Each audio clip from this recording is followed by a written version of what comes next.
Hello. Komşu. Hello, komşu. Komşu, yeah. Arkadaş. Arkadaş. Good to see you, Yuvan. Buyurun. Çok güzel, I know. Çok güzel. This is everything I know in Turkey. Okay, that's good. You are doing well, Yuvan? Yeah, huh? You are doing well. Okay, We are recording, right? Yeah, I start recording now. And first, I would like to welcome you in UFO Disclosure, Bulgaria. Wow, great. And we have here our friend from Turkey, from Istanbul. Can you introduce yourself? Actually, I don't know how to introduce. Are you director of this series? I am the founder. Or? Yeah, I am the founder and president. Okay. Of Sirius UFO Research Center, Space and Sciences Research Center, which was established. My name is Haktan Akdogan.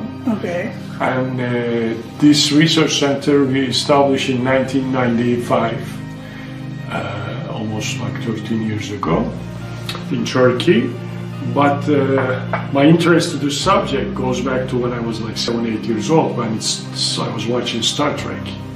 Okay. I was so fascinated by that show, and it took my attention, and I was so impressed and watching the sci-fi books and movies and reading sci-fi books. Then when I went to study after high school, when I came to the United States for university, to New York, I started doing a lot of research about this phenomenon all over. What did you study in New York? I studied art. Okay. But I was always involved with this subject, UFOs and spirituality, all this stuff. So from 1985 till 1996, I stayed in the United States, 8 years in New York and 3 years in Los Angeles. Then, of course, during that time, I did a lot of research about this phenomenon, a lot of documentaries, books, and going to a lot of conferences, meeting a lot of pioneer researchers. And the more you get into this, more it attracts you, it gets you into something like a fire. Exactly. Same to you. Same happened to you. So it's a very interesting subject. It's very, very important for the mankind, for this planet, for the evolution of the planet, our place in the universe and everything. And when I went back to Turkey in 1996, in 1995 and 1996, I established this research center in order to educate my own people in Turkey, because I was noticing when I was traveling to Turkey during that period of time I was staying here, nothing was happening. There were no research centers, there were no TV shows about it. So I felt sorry about Turkish people also, because they need to know the truth about this phenomenon. So I said, I'm going to go back to Turkey, I'm going to do what I do right now, I'm going to inform and educate people about this. How many people was with you in the beginning? We were like, of course, in order to establish this research center, you have to have at least 7 people in the board. So we were, of course, 7, but now we are like a lot of thousands of people, because a lot of volunteers. How many is now? We have thousands of people, because there's so much interest in UFO phenomena in Turkey. But the first thing we did TV show about UFOs when I first moved there, on a national TV. I did like 52 episodes in 3 different national TV. That was a smart thing to do, because when you do a TV show, it was every week on a national TV, you get a lot of attraction. Okay, the ratings were up and everything. So people, they know you, they know your research center. So what happens that you built your constitution, I mean your institution and everything quite fast. And also when people, they see something in the sky, they call you. They call you because they know where to call. Yes. Because you're a known personality, a public figure. So that what happened. And we start also organizing international conferences in Turkey. We did like 6 international conferences with thousands of attendees. Each conference we have between 2,000 to 5,000 people coming in. Turkish? Yeah, I mean Turkey and about like Yeah. neighboring countries. Yeah.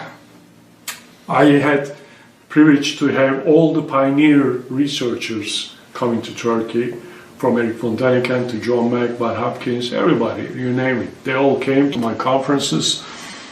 Of course, we knew each other through, the United States, all the work that we were doing together. And that also helped a lot to increase the knowledge, the consciousness, the information about this phenomena.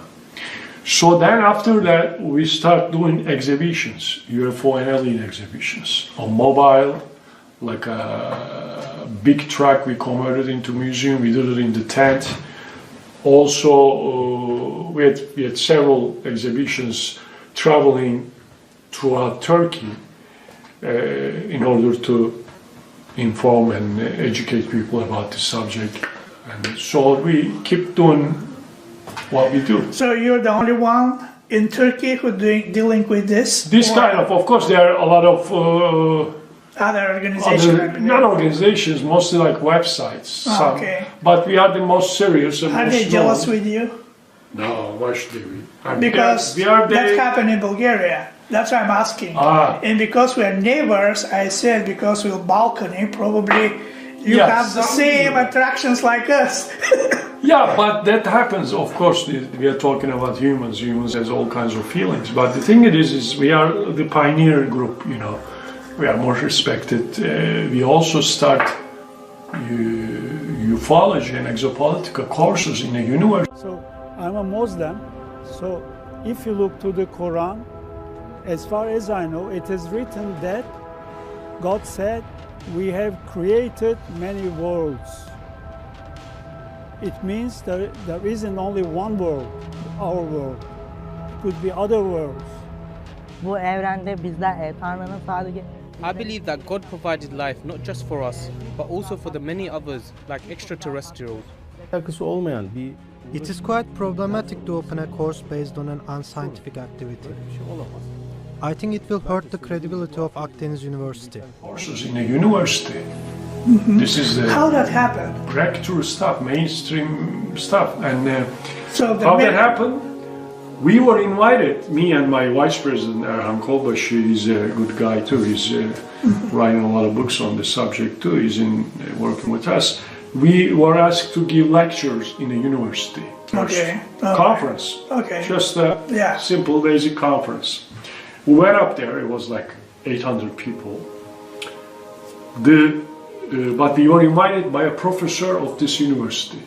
It wasn't just students who invited us. It was the professor who was interested in the subject. So after this conference, it was a one-day conference, like 2-3 hours. He invited us back 3 months later for another one. So we went again. We were so excited because this professor is inviting us to his university to give lectures to students and also to some teachers as well. So after that conference, the second one, he talked to us. He says that I want to start ufology courses here in this university. I'm going to talk to the head of the university. I'm going to make sure this is happening because this is the most important subject. Did you get support from Ministry of Education? If you have that ministry, I don't know. No, he had to ask the head of the university, another professor. Is it a private university or? No, state-owned university. Okay. Like 30,000 students. It's one of the largest universities and most respected Which city is that? In Antalya. Okay. In Mediterranean coast. Yeah. By the Antalya is famous place it's for. famous for touristic Right. area. So after he spoke with his head of the university, another professor, the chairman of the university, he accepted also. They invite us to speak, to have a meeting with the chairman of the university. Me along with my colleague, what we did, we had a meeting with the chairman of the university for 20 minutes in his room. He was so excited because he had an encounter. He had seen a UFO. He shared it with us, the chairman of the university. So he said, okay, let's go, let's start this courses. So it's been 3-4 months that we're giving classes. It's so exciting because this is first time in the mainstream scientific circle accepted this as a course in their regular studies, ufology and exopolitica. So this is a magic breakthrough stuff, and it was all over on the news, on Newsweek, and all other. Yeah, we know that. Yeah, and also in Turkey. I saw that. We're quite excited. You seen the? Yeah, I saw Newsweek, yeah. So it's quite a good development for. What was the most exciting case you investigated? For us, I mean, there's. Or everything is exciting. Everything is exciting, and everything is not exciting afterwards, because you know that they are here. We've been visited throughout history of mankind. There's abduction cases, there's contactees, there is so many evidence from old times to present. So there is very close range encounters with military bases, military personnel, Air Force pilots. We have now over 60 pilots and high-rank generals and radar operators from Turkey. And they open to talk with you? After they retire, they talk about it. Okay. During they work in the army, in their state, they're not allowed to speak about it, because there's some rules. It's all wrapped in national security. Yeah, that's what they say. Yeah. But after they get retired, they come forward. And talking. On TV, we go on TV all the time, on national TV, once, twice a month. We go on national TV. You still have this program? Or? We don't have program, but we get invited to other news programs, other any kind of show programs to talk about, because it gets when we are on TV, their rating and watching figures are so high, because people get a lot of interest about the subject, so they invite us very often. So most of the time when we go, we take our pilots, the generals, the high-rank officials with us. So persons. Yeah, because they talk about their encounter during this live show on TVs and everything. So this is always very important, because they're very credible people. Right. When they explain and they talk about their experience with all the details and everything, so it makes more, serious. Can you reveal a little bit more about this Kumburgaz, if I say correctly, case? The Kumburgaz case became famous because as a night shot, one of the best night shots ever, because you don't just see the crowd, you see. Muflon confirmed that is real. Not just Muflon, a lot of institutions, scientific Turkish institution also. Turkish institution, this one is very important, because this is the highest scientific institution owned by the state, by the Turkish Republic of Turkey. Yeah. And a lot of high-rank scientists, senior scientists, they work there. What happened was, this is an interesting story. When Kumburgaz case came to us, we went to investigate, and we got the footages, we analyzed them frame by frame, all the pixels and everything. We knew that it was definitely. I have this report. I saw it. Oh, great. Perfect. And also, there are multiple witnesses. Witnesses are very important, very credible people. So we talk all of them, because they are from the same area. They also witness these sightings, because it went on few times, a couple of years in a row, and several times. So, and we held a press conference about this case, because it's very strong, a lot of witnesses, great footage, it's been analyzed and everything. So it was all over on the news and the press and the media. So some scientists, skeptics, they made a comment to some TV guys and the newspapers, saying that this cannot be real. It's bullshit, they are faking people. So one of the TV guys, non-TV guy, invited them and us to his TV show to talk about the case. We went, they came too, scientists, they confronted us.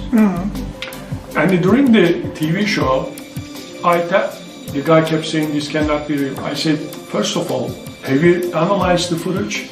No. Have you spoken with the witnesses? No. Okay, how can you be, as a scientist, so close-minded. If there is a case, you have to investigate it first before you come to any conclusion. I said, I'm going to give you this chance. I had him during the live show on national TV, the original footage. I told him, you get it analyzed in your laboratories. And the guy who was running the show, he got so, because it was happening during his show, he says, we gotta follow this case. We go to your institutions, to the laboratories, to follow what's gonna come out from your testing. Right.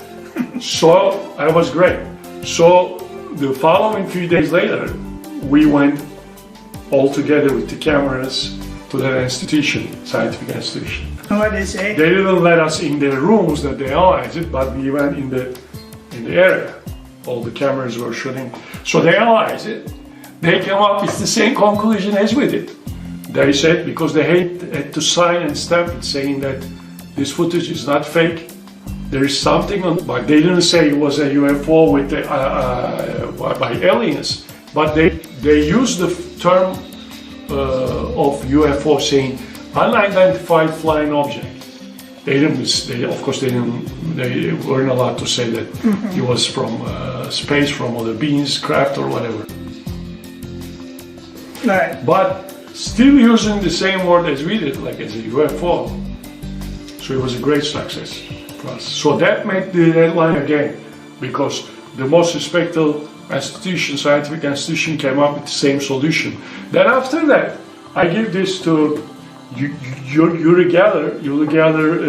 He got it investigated and analyzed it in Germany. And a couple of other guys, one in Portugal, one in Chile, Carlos, I forgot his name, he's a video analyzer, footage analyzer, all came up with the same conclusion as this is genuine footage, which is real, there is a craft that they couldn't identify. So. By the way, I'm not sure if I saw something more clear like your video in the world for UFO, because your video show, you can see exactly the figures inside. Yeah, that's what makes this case very important. Right, and I haven't seen something like this in the worldwide. In ufology, this became one of the best footages in ufology because of that, as you mentioned. It's a very good point, because you don't just see the craft. Yeah, you see inside. You see inside. You see some silhouettes and some shapes. Right. Some figures. Yeah. So also the structure. So it's a very metallic structure. Very interesting case. So still people, they talk about it. It's been like 10 days. This is the legend. One of the, like 2007, 8 and 10. 7, 8 and 9. So it has been almost 10 years. Right. Yeah, it's a very, very good case. And what about this abduction? Yeah, abduction phenomena. Many people speculating with this. They say, "Oh, I was abducted just to be famous, to be shown in the TV or somewhere." Of course, there's always people like that. Yeah. Wanna How you know who is real witness of this? What we do is, our cases, we do cross-checking, we do the background, we see if this guy... Medical records, maybe. Medical records, of course, it's very important. And we go under hypnotic regression, we put them in a deep trance. And they go to that time that they're being abducted, being up in the ship. And you mean the regression? You mean the psycho-regression? Regression, yeah. Okay. Deep regression, that because they don't remember the whole scenario. Yes. They just have some flashbacks, when you put them into hypnosis regression, with all the details, they tell you what's going on in the craft. Sometimes they get some telepathic information from these aliens, the beings, that they're doing some experiment on them. So we have some strong cases. As a matter of fact, tomorrow, Sunday morning, during my presentation, I'm going to be sharing some of them. How many real abductions you have? I mean, reported? We had over 800 cases, and we so far we did research on 300 cases, but only 35 or 40 of them were genuine. The other ones were like, we weren't sure about it. Okay. But there must be much more than, of course. Because some people, they think they are having a dream. They don't know it's real. Yeah. So they don't want to report it. Because these guys, the aliens, they take you during a sleep dream state. So this way you don't get scared. You think it's a dream. It's an astral plane. It's another part of consciousness level. So most people, they don't report it. And also some, they're scared of being ridiculed or from their job and their, their family. Their What I'm going friends. to say, the neighbors, the friends. The social reaction that they will get from other people. So that's the other reason. But we get more cases we are getting right now about the abduction cases. How many reports you have for sightings with UFOs? I mean, which kinds? Yearly, First, second, third? Yeah, yearly we receive, monthly we receive almost like 700 to 1500 reports. But all over the Turkey? All over Turkey. During the summertime it raises to 2,000, 3,000 a month. This is reports. Just reports without pictures? Some, anything? I'm going to say, maybe 10-15% of them with footages. Some video camera, like movies, some like still pictures. Photos, pictures. Okay. Most of them are during at night taken, during night time, but some during broad daylight. And also, all these photos, when we analyze them, only 8 to 10 or 11% of them are genuine. The rest becomes like misidentification, Venus, stars, Chinese lantern, or balloon, weather balloon, or atmospheric phenomenon. But 8 to 11% makes like hundreds of cases a year. So that's why we get also, which I'll be showing during the conference, a lot of videos and pictures during daytime, great photos. And so it's happening a lot in Turkey. But that doesn't mean it doesn't happen other countries. It's happening all over. Our only chance that we have is we are very known in Turkey, so people, when they see something strange, they report us. Yeah. They don't keep it to yourself, because then they know where to report it. So that because we are very popular, very public institution and figures, so we receive a lot of stuff. You have a UFO museum in Istanbul? Yeah, we have museum which travels to spa shopping malls. We used to have a stable, permanent museum. Now we are taking that to a tour, different parts. But right now, I am working, this is the first time I am saying this in public to your viewers, because you are a special guy and we are good friends and I like you. We are going to build a museum in Los Angeles. In a couple of months, we are getting the place. We already started about 13 months ago to build all the artifacts, the replicas, the models, everything has been. We've been working on this project for 14 months now. So we're gonna do it in America, in Los Angeles, and we are so excited about it. Probably within a year, it's gonna be a grand opening. So you're gonna be for. Yeah, but you're still going to keep this in Istanbul. Oh yeah, the one in Istanbul is gonna be. So Bulgarians can come. Bulgarians always can come. The neighbors or Komşu, we are open to Bulgarians. Okay. What do you think about disclosure? When that will happen? Who going to make that? Yeah, the government, the scientists, or social media? Social media and the public. I don't think any government is going to come up with this information. No way. Because If they do, this will change every institution, will cause a lot of turmoil. That's what they think. The politics system will collapse, all the belief system will collapse, all the bank system, money system, all the capitalist system will collapse. So they don't want this because they run the show. They gain fame, money through these politicians and, you know, belief system. They use this, so they don't want this to be over. I think the aliens also, they come here with a plan. They don't just come here to show themselves. They have a cosmic plan. I think they're increasing public consciousness by showing them. So, and with the internet getting widespread right now, so the increase of the public consciousness and about this has gone quite up.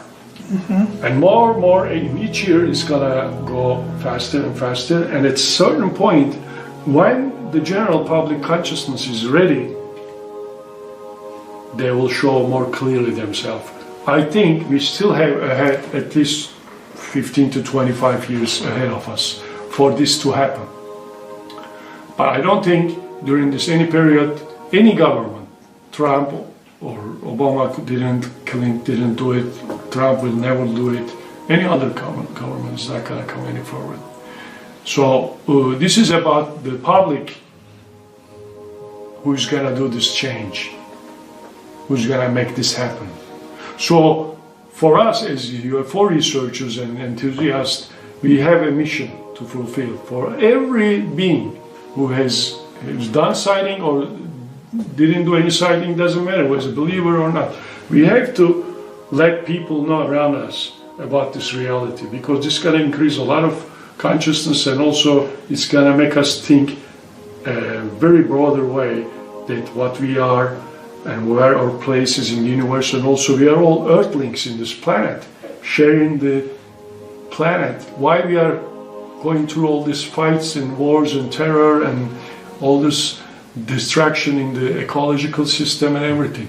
So what will make this change is the UFO disclosure, because people will get closer to each other, the countries will get closer to each other, and we're gonna think like we are all earthlings and sharing and being here all together. So let's stop our fighting, let's put our energy for the development of resources, new free energy, all these things. Then will happen, this contact will happen, and we'll get a lot of information from aliens, and we'll be an intergalactic family with them.